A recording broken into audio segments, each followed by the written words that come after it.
Neraka Buddha, Taman Patung Seram Wang Saensu. Tuhan menyuruh saya untuk membuka pintu yang begitu besar tersebut. Saya berkata saya tidak mampu.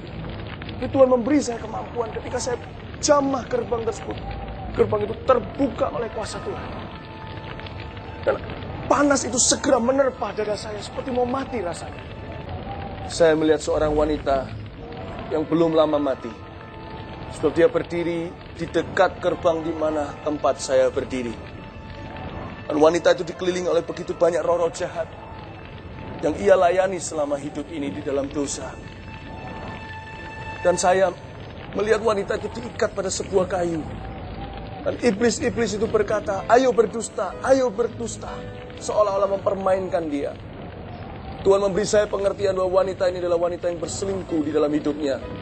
Dia tidak jujur dan menutupi dosanya dengan dusta di atas dusta. Dan dia tidak bertobat dari dosanya, lalu dia mati. Ketika wanita itu tidak berdaya dan berkata, ya saya berdusta. Saya kira iblis-iblis itu akan melepaskan dia. Tapi ternyata tidak. Dan iblis-iblis itu justru menarik lidahnya dan menyorongkan sebuah benda yang tajam ke seluruh wajahnya. Dan dimulai dari lidahnya terlebih dahulu. Dan ada seorang iblis yang lain yang menarik lidah itu sehingga putus dari tubuhnya. Saya tidak pernah melihat hal-hal seperti ini. Hal-hal yang saya lihat ini adalah hal-hal yang nyata, bukan imajinasi dan bukan mimpi.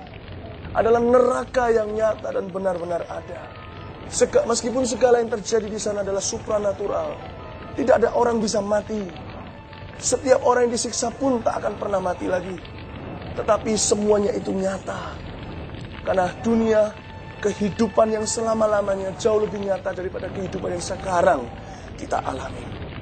Dan wanita itu mengalami kesakitan luar biasa. Lalu lidahnya muncul lagi dan mengulangi lagi kejadian yang sama. Saya kira wanita itu sudah mengalami ketakutan yang tertinggi. Ternyata saya salah. Tidak lama sesudah itu saya melihat seorang pria dibawa dari dekat, lebih dekat ke api. Berarti pria itu sudah lebih lama mati. Ketika dibawa datang ke dekat wanita itu, saya baru melihat kengerian di wajah wanita itu. Bahwa setiap orang mati yang hidup di dalam neraka tahu bahwa ketakutan terbesar mereka adalah lautan api. Saya melihat seorang laki-laki yang dibawa dari dekat lautan api. Saya tahu dia telah meninggal dunia cukup lama. Dan saya melihat iblis-iblis mengelilinginya. Dan laki-laki ini tidak lebih daripada sebuah tengkorak dengan daging yang sudah meleleh. Saya tidak pernah melihat hal seperti itu. Dan seperti tengkorak ini megap-megap seperti memohon belas kasihan.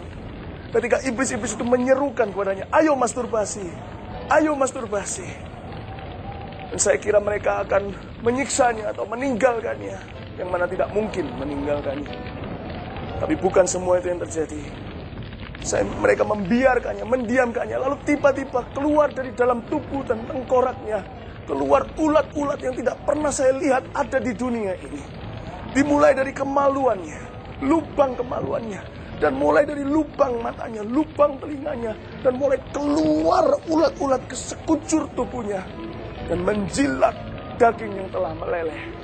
Hati saya hancur, saya berseru dan berteriak, Tuhan tolong, belas kasihani, ampuni Tuhan. Dan ketika saya menjerit-jerit berkata kepada roh-roh jahat, jangan, tak seorang pun dari mereka yang dapat mendengarkan saya. Tak seorang pun dapat melihat saya. So, saya berada di sana, berada di neraka. Karena Tuhan yang mengurapi saya untuk melihat semua ini.